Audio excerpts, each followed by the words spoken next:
Welcome back to my channel. It is great to see you all again. In this video, we're going to take a look at the new Rode Wireless Pro versus what's been my personal favorite, the DJI wireless mic. Now, before you think, great, it's another video talking about timecode and 32-bit, I promise you, I'm going to be talking about things that I haven't seen other people talk about. In fact, I'm not going to be talking, I'm going to be complaining a little bit. So just bear with me. We're going to kick this off talking about the cases. Now, it seems like a great thing what they did. They included a second case for accessories, as opposed to DJI, who had the brilliant, yes, I'm being sarcastic, the brilliant idea of this accessory bag, which, as I point out in another video, was so phoned in. I mean, this is just cheap. I can't believe they did so many things right with this microphone, and then they did this. This is a joke. What Rode did differently is they've included a second case for your accessories. Now, that is a bit better than the bag. You can actually zip it closed and secure your accessories from falling out. Something I can't say for DJI's little accessory bag. Yes, accessories did fall out of it. I used it for one day and that was it. But why a second case? Why not one case? One case to hold them all. One case to rule over man. This is a second thing that I have to keep an eye on out in the field. And already more than once, I have gone to grab the mic case and grab the accessory case. The only difference between the two is one has a label on the cover and the other one doesn't. So it's a step in the right direction, but they didn't step far enough. Something I covered in a previous video was this third-party accessory case I found for my DJI wireless mic. It holds the charging case perfectly. It's perfectly snug, and I have just enough room for my required accessories. This brings it down to one case, and one case alone, that I take everywhere. If we take a moment to compare the Rode cases versus this extra accessory case, you see that it's overall smaller. It's just more compact. Call me crazy, but I love things to be compact. I love things to be consolidated. I am not crazy about the two cases. It is better than the accessory bag, but come on, two cases? You couldn't have done better than that? HOLLYLAND at least learned their lesson a little bit with the LARK Max, and they did include an accessory case that holds the charging case, very similar to what this one does. So I'm going to give a point to HOLLYLAND over DJI and Rode. Now, granted, both cases can be used to charge all the devices at once. They both have a USB-C jack. And something Rode did do right here was they made it so you can plug in the whole case to your computer to change the settings and access the stored media on the transmitters. However, I'm not saying that's a bad thing, and I'll get to that in a moment. Out of curiosity, I did plug in DJI's case to my computer to see if I could access the media like I can on the Rode case, and it didn't work on my PC, nor did it work on my Mac. If I can offer some advice here to DJI, the next version that you make of this microphone, which we all know you're going to do it, make sure that people can access the data on the transmitters from the case. That is actually a really useful feature on the Rode. I like it a lot. And how about one case for the mics and accessories? Let's consolidate things and make it a little bit easier.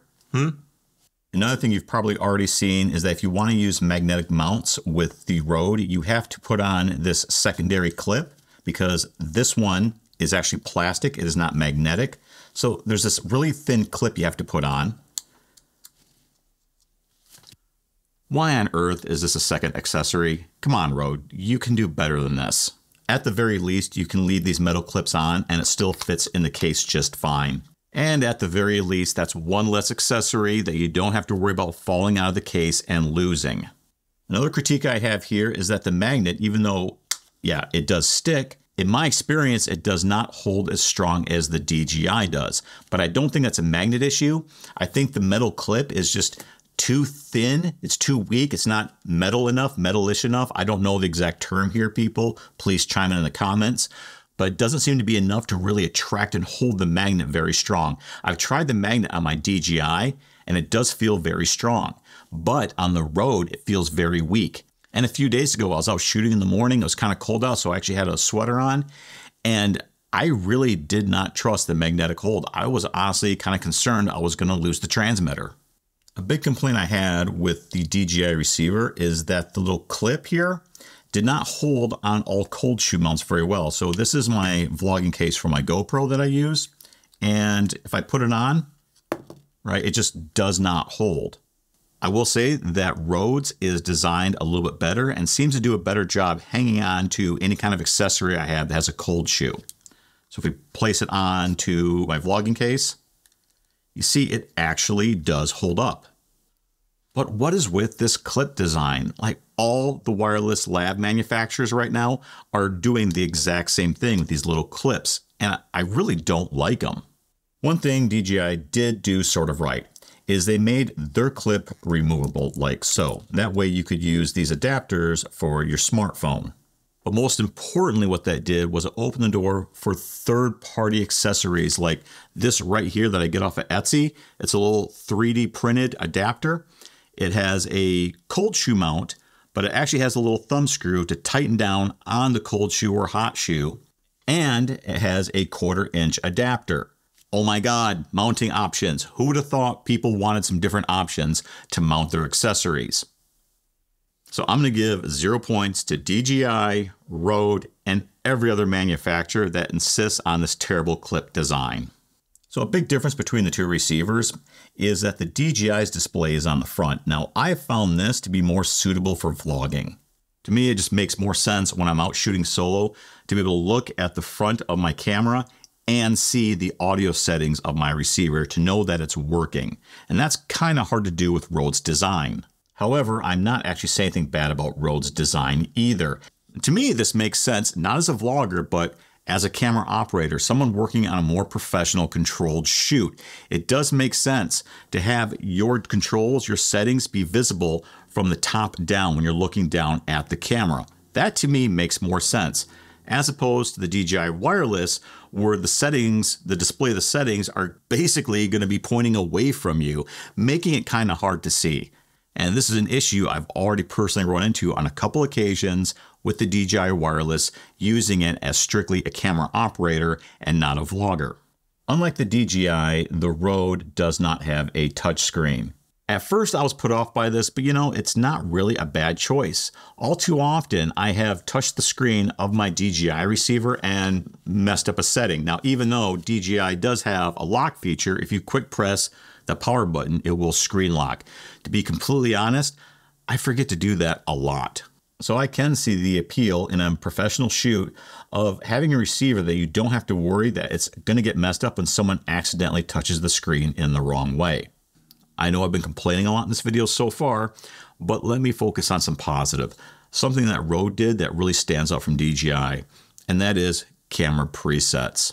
In the world of pro audio, there's this term called gain staging. I know a little bit about it. I'll try to explain it. What this is identifying every point of amplification or gain in your whole audio connection. It could be hardware-based or software-based, but anything that has basically plus or minus that will affect the overall output of your sound. And what you're normally doing is you're moving the gain or the amplitude up and down in the various settings and devices, trying to find that perfect balance where you're getting the least amount of noise and feedback.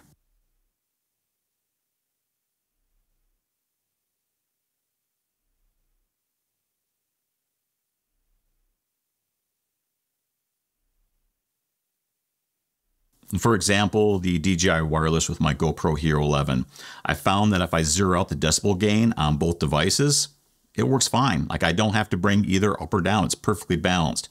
However, my GH6 was different. I had to do like -8 in the camera and then +4 on the receiver.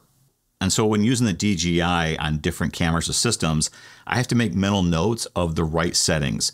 But Rode's feature of camera settings kind of eliminates that. You figure it out, you make it a preset, you're good to go. 2 big thumbs up to Rode and 2 points because that is a professional and much needed feature. Thank you for including that one.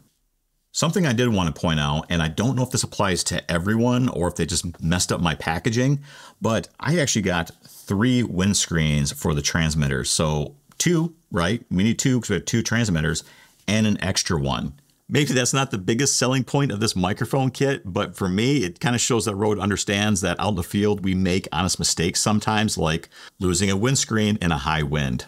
And on a related note to that, let's talk about the windscreens for the lapel mics. So I was doing some wind tests outdoors, and these windscreens, they have like a little, they're a little form fitted. The lapel mic slides right in like so.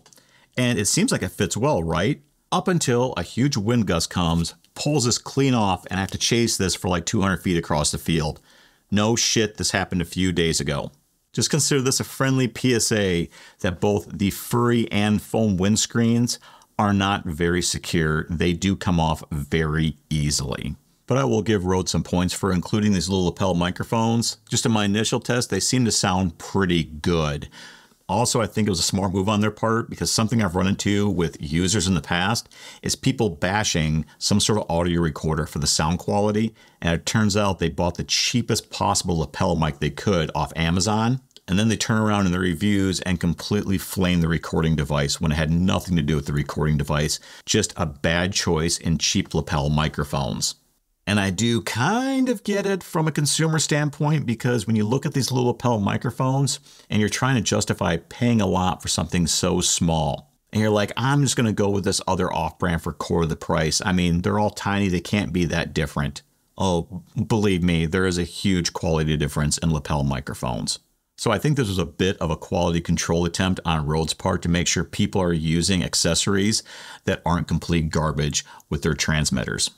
My last complaint about the Rode, and that is the finish, the glossy finish. If we look at the DJI, you see it's a matte black, right? It's not really reflecting any light. However, the Rode does reflect light. It is very glossy.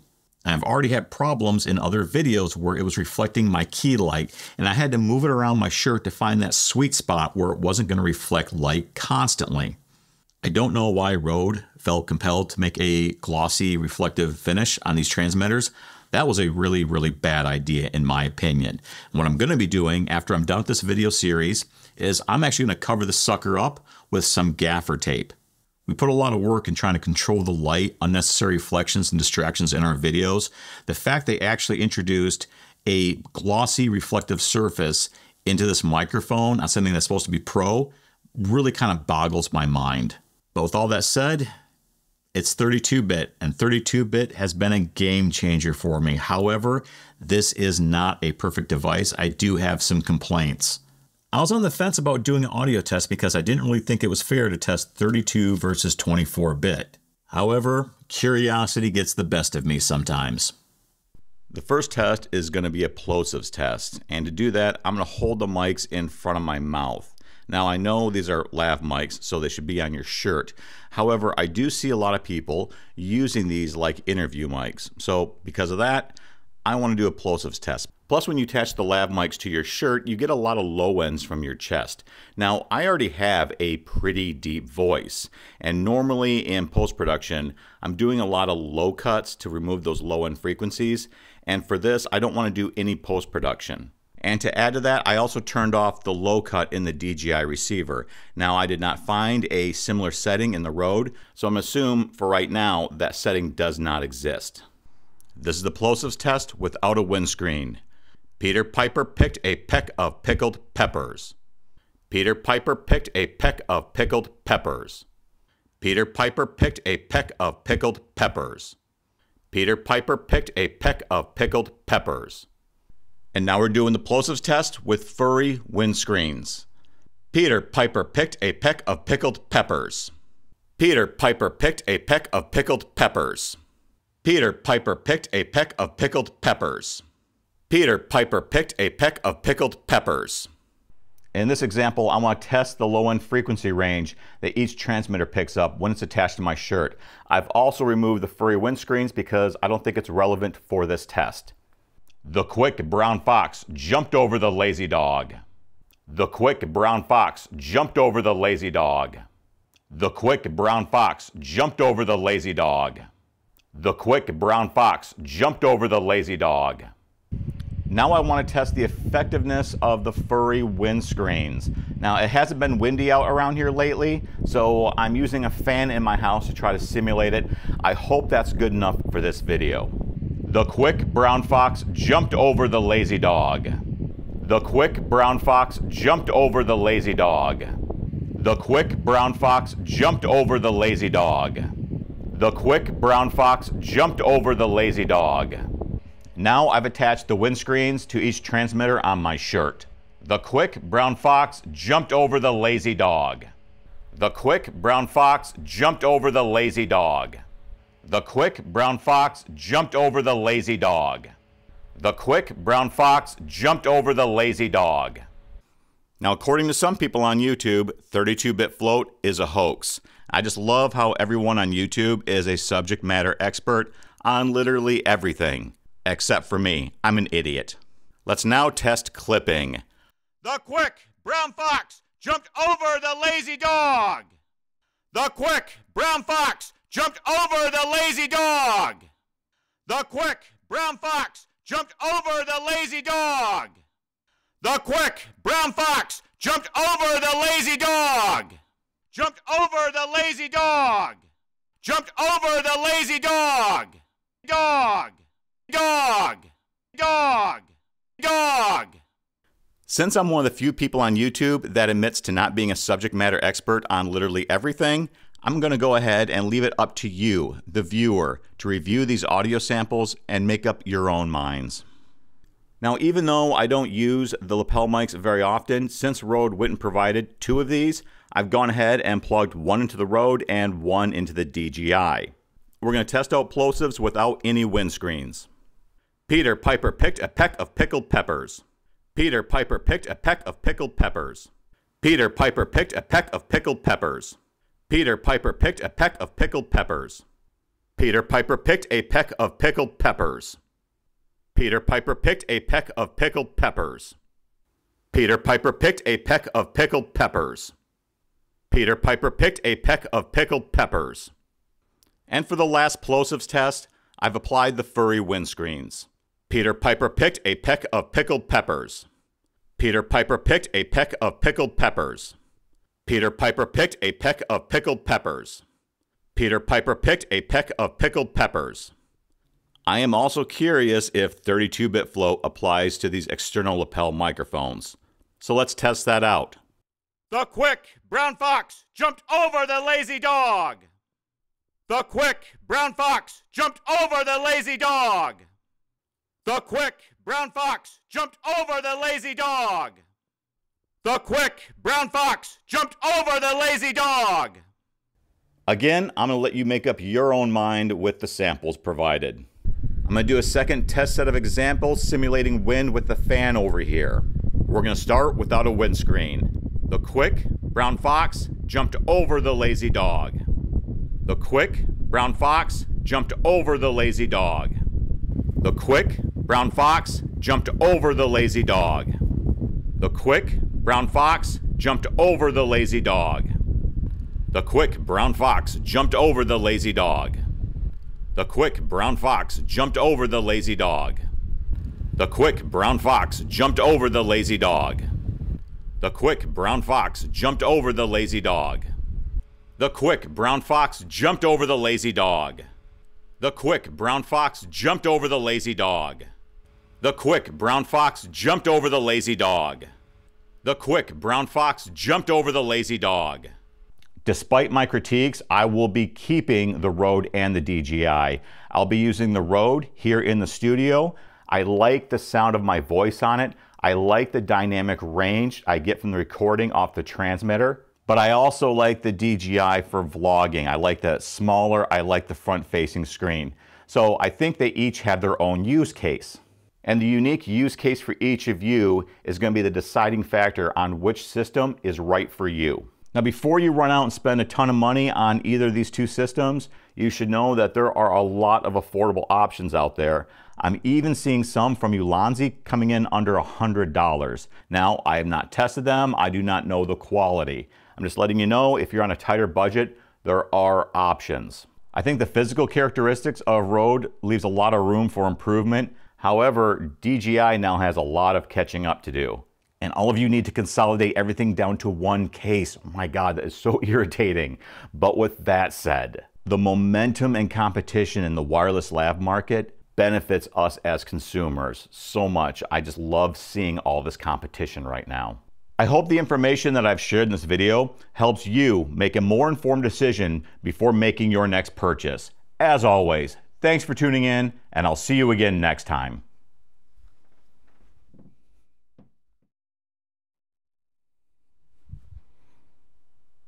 Why are you all still here? The video's over. I got nothing else to say. Get. Come on, go. I gotta go to work. I got a day job. Shoo. Go. Get.